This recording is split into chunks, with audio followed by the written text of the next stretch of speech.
This is Mr. Smith again. Just wanted to say hello.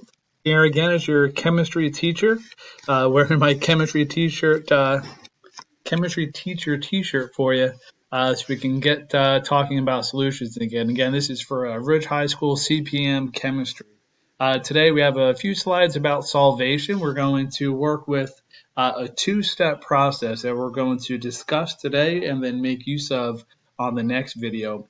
The two steps, consolidated down to one word, would be break. Break the IMFs between the solute particles. And so the last unit, liquids and IMFs and the states of matter, we talked about how intermolecular forces hold things together.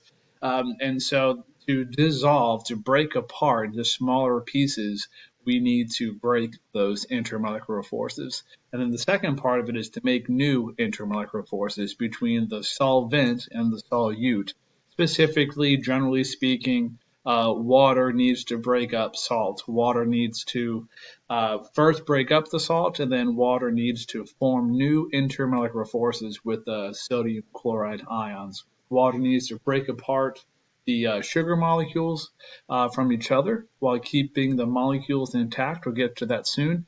And then the water needs to form new intermolecular forces with the sugar molecule. So this has quite a few words, but simply put, you need to break the intermolecular forces, and then you need to form new intermolecular forces. And this is where words like solute and solvent are not interchangeable. You need to break apart the solute and then make new intermolecular forces between the solute and the solvent. And once you do that, you make a solution. And the process for this, the whole noun of it, is called solvation. Trying to switch the slides. And here we go. There's two main types of solvation. One is ionic dissociation. And so here you have a big chunk of sodium chloride held together by a lattice energy, held together by opposite charges, the positive sodiums and the negative chlorines. So this is something we see macroscopically with quite the lattice structure. So NaCl, S for solid. And then when it dissolves, it gets ripped apart ion by ion. And so you end up with aqueous. Aqueous means dissolved. Typically speaking, dissolved in water for our purposes. So now sodium is a cation, chlorine is an anion. They were only held together here not because they were sharing electrons for octet rule. They were only attracted to each other because opposites attract. But water has charges too. Water has some partial negatives and some partial positives of its own. And so now you can see a picture over here. The anion is surrounded by the partial positive hydrogens. And down here, the cation is surrounded by the partial negative oxygen. So again, ionic solvation, the ionic compound that's ripped apart ion by ion. And the other type of solvation would be molecular solvation. But before I do that, let me go back to this slide here at the microscopic level, or actually the sub-microscopic level. Ionic substance such as sodium chloride is placed in water. Water molecules interact with the ions on the surface.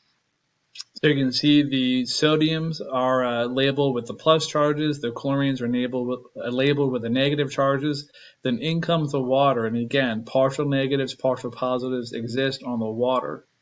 So they can come in and also be attracted to.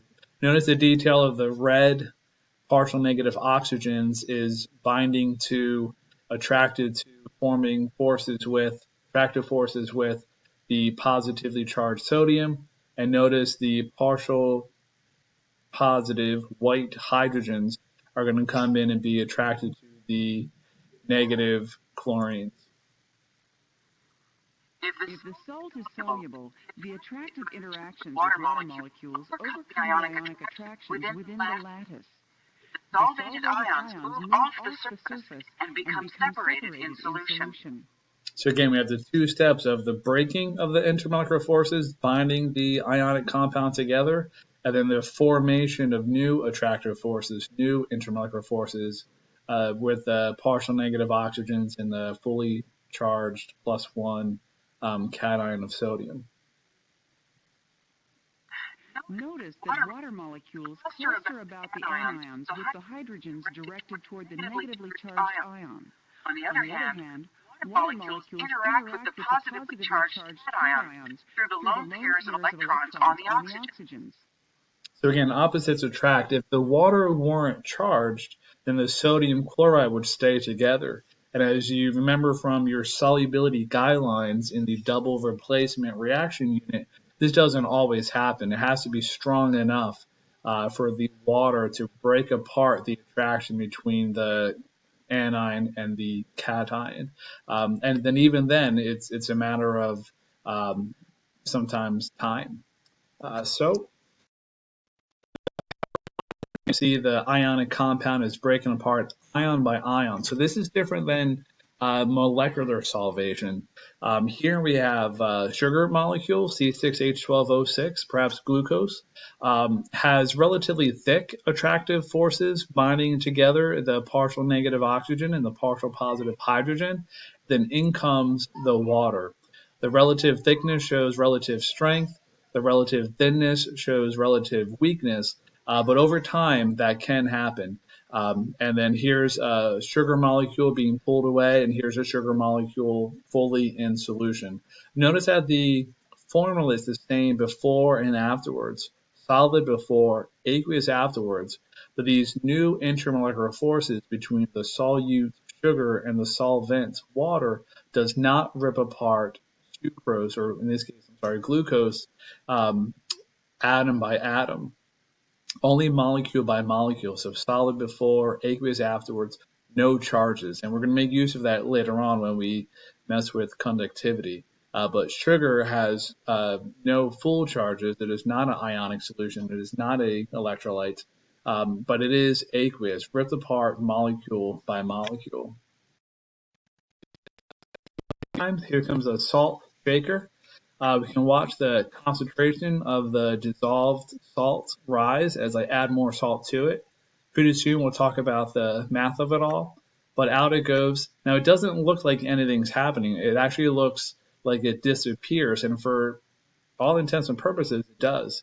Now I'm out of salt. My concentration of salt, aqueous salt, is up, and it looks like nothing has changed. The water's now going to taste salty. Salt was kind of a colorless solid before, perhaps white, but no color change, just the odor change, where now my water is now salty. You can do the same thing with sugar.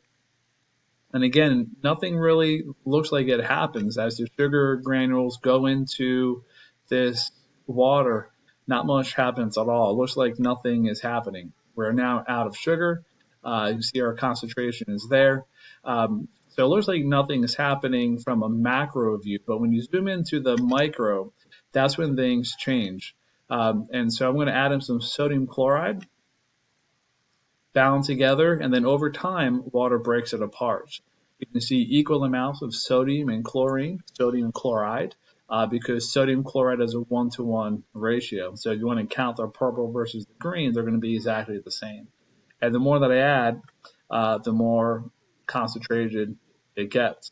Now sucrose, adding in a big molecule of sucrose, notice they were held together before and now they are dissolved and really not interacting with each other anymore. Now they're surrounded by water, as are the sodium ions and the chloride ions. They're now surrounded by water. And so what does it actually look like at the submicroscopic level? This screen here doesn't show off the water molecules, but all this blue is nothing but water. So we have a picture of that here. So this is the submicroscopic view of water, again, with all its oxygens and all its hydrogens, put in those partial charges. In comes the sodium chlorine, held together by ionic attractions, held together by lattice energy, but in it goes, and then pretty quickly it goes ahead and separates out. Water has flow, so it pulls those around in kind of a random motion, and then off they go. So here's the chlorine surrounded by negative oxygens. Here's the sodium surrounded by, I said that wrong, negative chlorine surrounded by positive hydrogens. Here's the sodium surrounded by negative oxygens. Now when you do this to water, I'm going to reset it. add in the water and the sugar. So here's two sugar molecules bound together. This is specifically sucrose, table sugar, and table salt. So here's table sugar. So I'm going to go into this water, and then they're going to separate around. Now they're color coded yellow because water is oxygen and hydrogen, as is sugar, oxygen and hydrogen with some gray carbon. So if I don't do sugar highlights, it kind of blends together a bit, which is again what we're going to see at the sub-microscopic level. All of the partial charges on the water is attracted to the partial charges on the sugar. How the molecular solvation is molecule by molecule as opposed to ionic dissociation where the ions dissociate, break apart from each other. So one of the facts that come out of this, I guess, is what dissolves into one another. So we did a lab on this. Non-polar mixes with non-polar, polar mixes with polar. One of the phrases you'll see online is like dissolves like. That's a little bit of an exaggeration because we know that some things dissolve in just about everything, and not everything is a match. Glycol, cyclohexane, hexane, and ethanol. We put on the partial charges. We were mindful of this bold sentence here, bold phrase, percent of the molecule that is partially charged. And so based off that percentage, we said things like water is very polar covalent because 3 atoms are within water. All 3 of them are partially charged, and 100% of water is partially charged.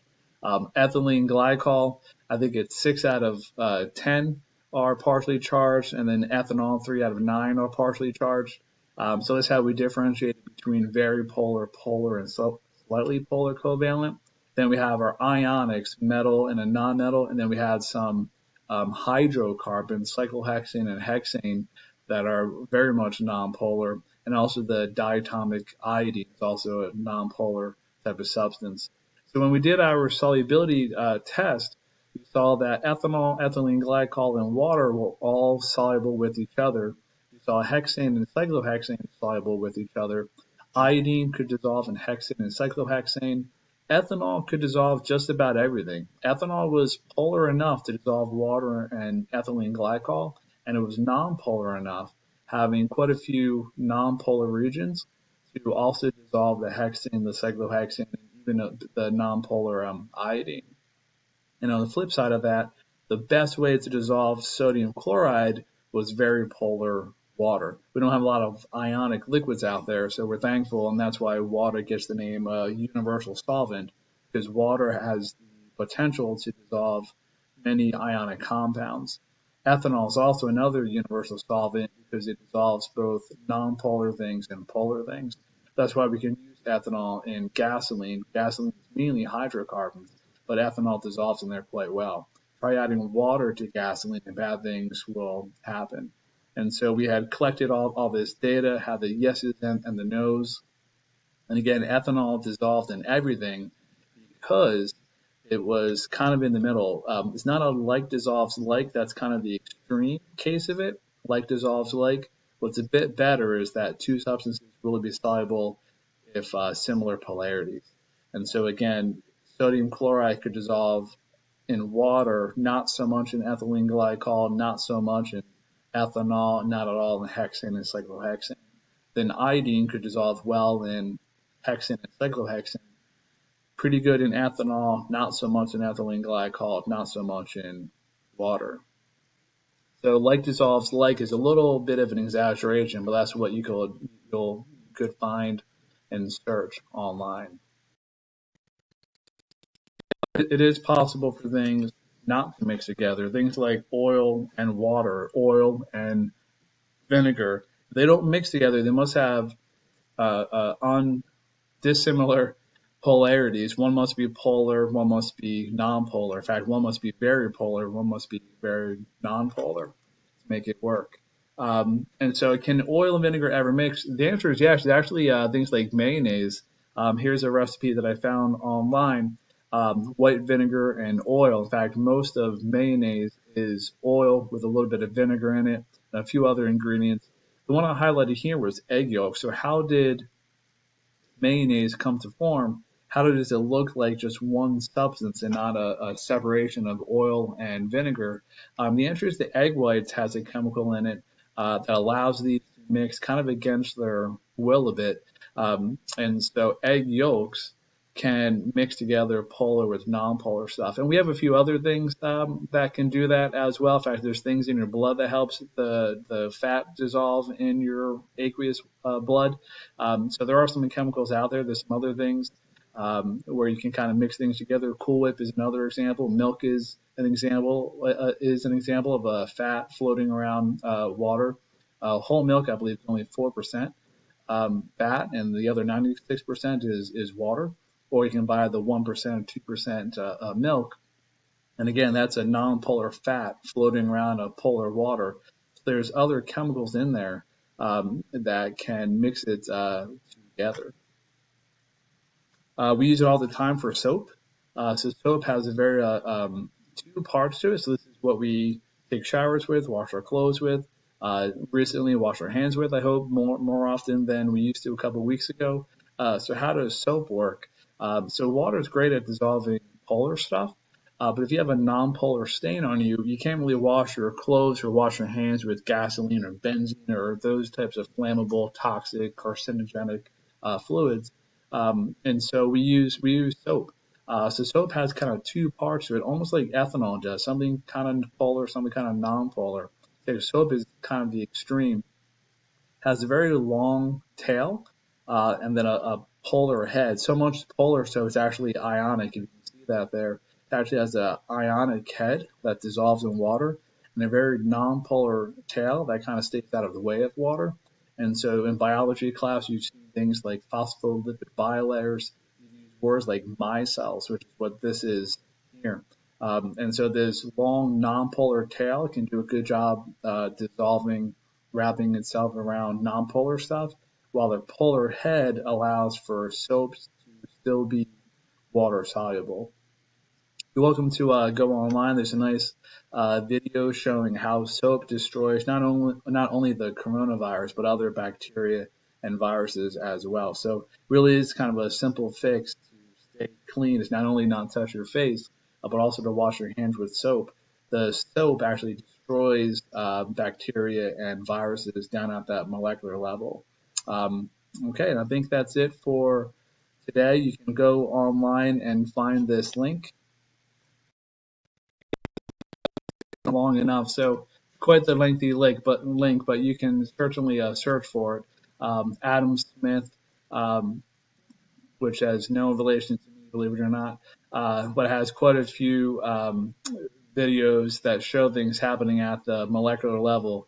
And the last of which, at the bottom of the page, is this coronavirus. So I hope everybody's well, and we'll post more of these videos as time goes on.